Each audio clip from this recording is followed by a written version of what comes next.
አብርሽ እንደሚታወቀው እንግዲህ እያስመሰለ ይገኛል። ማንን ወዳጁና ማን ጥላቱ እንደሆነ ለማወቅ ነው ተብሏል። አብርሽ እንግዲህ ሩታን እያስመሰለ በቃ ከሄርሜላ ለመራቅ ስላሰበና ብዙ ዋጋ እንደከፈለችለት ሩታ እኔ ከልጄ ጋርና መኖር የምፈልገው ከልጄ ጋርና ከሩታ ጋር ነው ብሎ ለወንድሙም ሆነ ለእህቱ መልስ ሰጥቷል።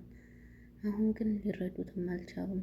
በደህናው አይደለም አሞታል፣ ሀብሉን ያውጣ እያለ ነበረ ዴቭም መጥቶ እሱ ደግሞ አላወጣም እያለ ሄርሜላን ይዞ መጣ። ሄርሜላን ምን ልታረግ ይዛህ መጣ? ኤፍሬምም ሩታም ትክክል ናቸው፣ ዴቭ መምጣት ይችላል ነው እንደሚል ጠይቅ ብሎ መጥቷል። ግን ለምን እሷን ይዟት መጣ?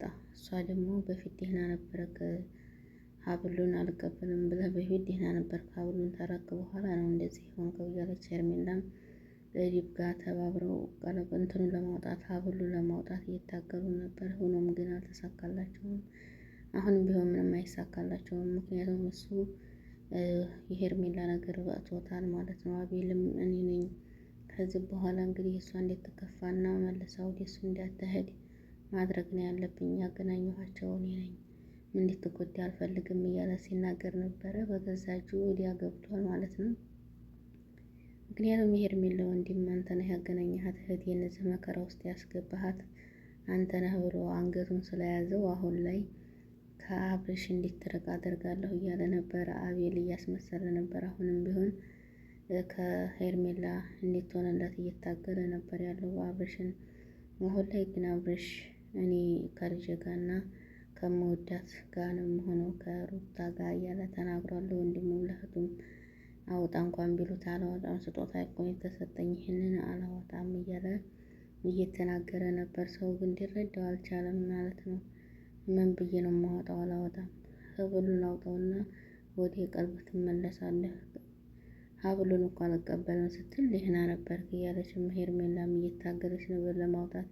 አንቺ ምን አገባሽ ሲጀመር ውጭ ተቤት ለምን መጣሽ እያለች ነበር ሩታ በጣም ጎበዝና ታጋሽ ናት ብዬ አስባለሁ።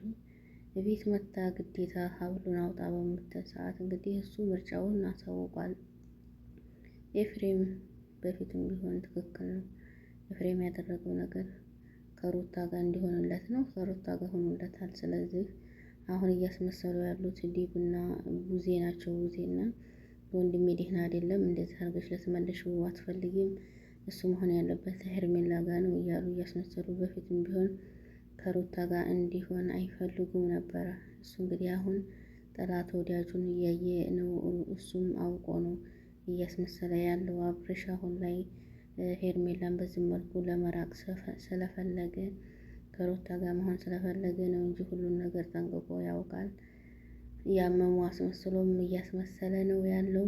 ለእሱ ምን ያህል ቦታ ሰው እንዳለውና በቃ ከሩታ ጋር ሲሆን ማነው ደስተኛ ማነው የሚከፋው የሚለውን ለማየት ነው እንጂ እውነት ከሄርሜላ ጋር ሊሆን አይደለም፣ አሞትም አይደለም፣ እያስመሰለ ነው። እና ይሄንን ወንድሙም ሆነ እህቱም ኤፍሬም ትክክል ነው። ምክንያቱም ከልጁ ጋር እንዲኖር ፍላጎቱ እንደዛ ነው። ፍላጎቱም ተሳክቶለታል። አሁን ላይ ኤፍሬም ከመጀመሪያው ጀምሮ ቢሆን እየጣረ ያለው ልጆች ከሩታ ጋር እንዲለያይ አይፈልግም። እነሱ ግን ሆኖም በቃ ወንድማችን የወደደውንና ወንድማችን የጠላውን መጥላት አለብን ሲሉ ነበረ ቡዜና ዴቭ ማለት ነው ሲናገሩ የነበሩት። አሁን ግን ወንድማችን ደህና አይደለም፣ ሀብሉንም ማውጣ ሰው እንደሚያወራውና ዲያኒም መጥቶ እንደዛ ሲጠለው ወንድሜን አይቻለሁ፣ እንዲጎዳብኝ አልፈልግም፣ በሰላምህ አይደለም፣ ይሄንን ሀብሉን አውጣ እያለ እየተናገረው ነበር። ግን እሱም ሊሰማው አልቻለም። አላወጣም፣ የት ይዘህ ልትቀር ነው? ሀብሌንም አላወጣም እያለ አብርሽም እምቢ ብሏል።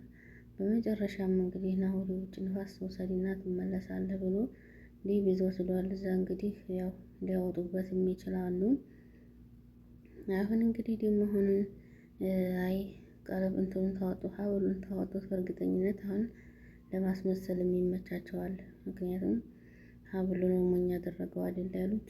ከዛ በኋላ ሀብሉን ታወጡት በኋላ እሱም ደግሞ ወደ ቀልቤ ተመልሻለሁ ብሎ እንደሚመጣ ሁላችንም ተስፋ አለን ተዛ ቅርብ ጋር ተመልሻለን እና መልሶ ደግሞ ምክንያቱም ይሄ ስራቸው ነው።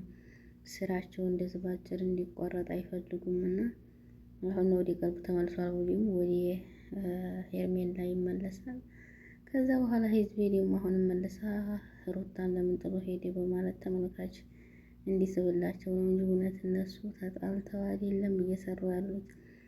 ቡዜም ብትሆን ቻናሉን እያሳደገች ነው። ሁላቸውም ቻናላቸውን እያሳደጉ ነው ያሉት።